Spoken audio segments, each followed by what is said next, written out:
तो चलिए आज देखते हैं कि कैसे 40 डेज़ में प्रिपरेशन बूस्ट करें। तो वीडियो एंड तक देखना पसंद आए तो लाइक शेयर सब्सक्राइब ज़रूर कर देना। Number 1, action is the fundamental की टू ऑल सक्सेस। तो अभी से आपको प्लान ऑफ एक्शन स्टार्ट करना है। सबसे पहले आपको यूपीएससी प्रीलिम्स के 10 क्वेश्चन पेपर्स और यूपीएससी जो भी एग्ज़ाम्स कंडक्ट करती है जैसे कि NDA, naval, medical, engineering, forest, इसके सारे पास्ट 4 to 5 ईयर्स के पेपर आपको इकट्ठा करने हैं और उसमें से जीएस और एप्टीट्यूड के क्वेश्चंस को एनालिसिस करना है विथ ऑप्शंस। ओके, अभी एनालिसिस कैसे करना है तो देखिए, मान लो आपने कंबाइंड मेडिकल सर्विस एग्जामिनेशन का पेपर लिया है, उसमें आपको जीएस के क्वेश्चंस देखने हैं। फॉर एग्जांपल फंडामेंटल राइट्स पे क्वेश्चन आया है तो आप लक्ष्मीकांत बुक को उठाओ और उसमें से फंडामेंटल राइट्स का टॉपिक अच्छे से पढ़ लो। उस क्वेश्चन के सारे ऑप्शंस को भी उसी बुक में से पढ़ लो, जो एडिशनल पॉइंट से क्वेश्चन पेपर पे लिख लो। ऐसे आपको फर्स्ट 20 डेज़ में सारे पीवाईक्यूज़ कर लेने हैं। देखो, आपको बुक्स से रेफर्स करने, इन्हीं 40 दिनों में आपको सिर्फ बुक्स रेफर करने हैं। बुक के अलावा आपको कोई भी यूट्यूब वीडियो, ऑनलाइन रिसर्च और सर्चिंग नहीं करनी है। देखो, आपके पास ऑलरेडी बहुत समय कम है, इसी में आपको प्रिपेयर होना है। और आप ये स्ट्रैटेजी अगर 100% फॉलो करते हो तो आप ये एग्ज़ाम क्लियर भी कर सकते हो डेफिनेटली। तो ऐसे आपको फर्स्ट 20 डेज़ में सारे पीवाईक्यूज़ कर लेने हैं।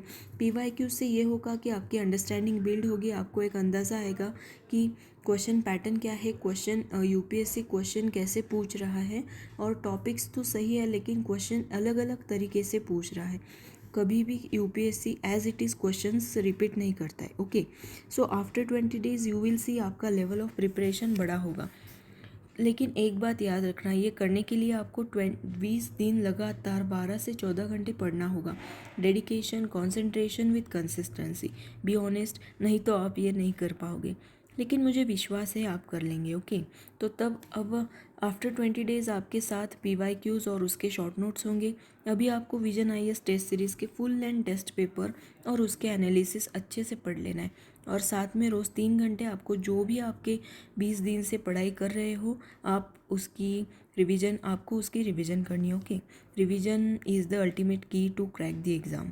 सी, अगर आप 14 घंटे पढ़ाई कर रहे हो रोज़ तो डेली आपको 1 से 2 घंटे अच्छे से रिवाइज करना है और चीज़ें याद रखनी है। इसके अलावा मैं आपको अगले वीडियो में बताऊंगी कि एग्ज़ाम हॉल में आपको पेपर कैसे हैंडल करना है। ओके, तो इससे क्या होगा, विजन आईएएस टेस्ट सीरीज़ में आपका करंट भी कवर होगा। आपको पता चल जाएगा कि करंट और स्टैटिक कैसे कंबाइन करके क्वेश्चंस पूछे जाते हैं। ओके, अब बात आती है करंट अफेयर्स की ना। तो देखो, 40 दिन में बी ऑनेस्ट आप सारा करंट अफेयर्स नहीं पढ़ सकते। ओके, तो ज़्यादा फोकस आप science and tech, environment, economy, polity के सेक्शंस में देना। आप विजन आईएएस की 365 करंट अफेयर्स की बुक भी पढ़ सकते हो। मैं यहाँ पे एडवर्टाइज़ नहीं कर रही हूँ, लिटरली मैं आपको ये बताना चाहती हूँ कि विजन आईएएस एक ऐसा प्लेटफॉर्म है जहाँ पे होलिस्टिकली आपको इजी लैंग्वेज में हिंदी और English, whether it is English और हिंदी, आप उसमें से अच्छे से पढ़ाई कर सकते हो और नोट्स भी निकाल सकते हो और आप चीज़ें याद रखने में आपको आसान होगा। ओके, सो आप विजन आईएएस की 365 करंट अफेयर्स की बुक पढ़ सकते हो। बहुत हॉलिस्टिकली उन्होंने सारे टॉपिक्स कवर किए हैं। इसके अलावा आपको जो क्विक टिप्स है वो बताती हूँ।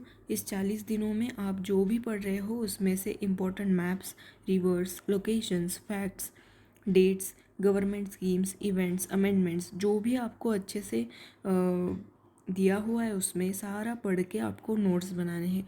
और लास्ट 10 डेज़ में आपको ये सारा 10 to 15 टाइम्स दिन में रिवाइज करना है। आपको ऐसे एक नोट्स की बुकलेट बनानी है जिससे 40 डेज़ का सारा किया हुआ पढ़ाई आपका एटलीस्ट 1 बुक में कंसोलिडेटेड फॉर्म में होगा और वो आप रिवाइज कर सकते हो। ओके, ये स्ट्रैटेजी आपको 101% हेल्प करेगी। मैं एक्सपीरियंस और बहुत एनालिसिस के बाद ये आपके लिए वीडियो बना रही हूँ, तो it will help you definitely. Okay, thank you.